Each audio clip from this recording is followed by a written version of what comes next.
Hello everyone. నా పేరు నౌషాద్. నేను వచ్చేసి ఒక థర్డ్ ఇయర్ ఎంబీబీఎస్ స్టూడెంట్‌ని. సో, న్యూస్‌లో చూస్తున్నారు అనుకుంటా హెచ్ఎంపీవీ గురించి, human meta pneumo virus.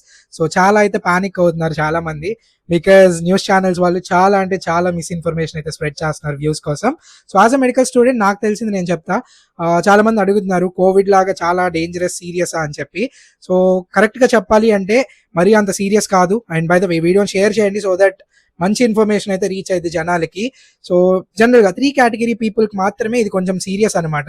So, ఒకటొచ్చేసి infants అంటే బిలో 1 ఇయర్ చిల్డ్రన్ ఎవరైతే ఉంటారో వాళ్ళకి కొంచెం serious. And elderly age people అంటే 60, 65 ఏజ్ గ్రూప్స్ ఎవరైతే ఉంటారో వాళ్ళకి సీరియస్ అనమాట.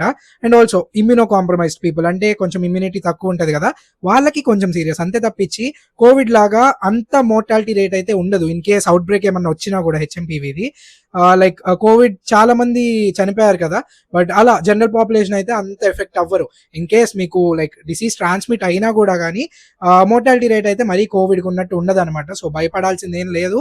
But take precautionary measures like masks గానీ, శానిటేషన్ గానీ, లేకపోతే సోషల్ డిస్టెన్సింగ్. ప్రెజెంట్ అంత ఔట్ బ్రేక్ సిట్యుయేషన్ ఏం లేదు.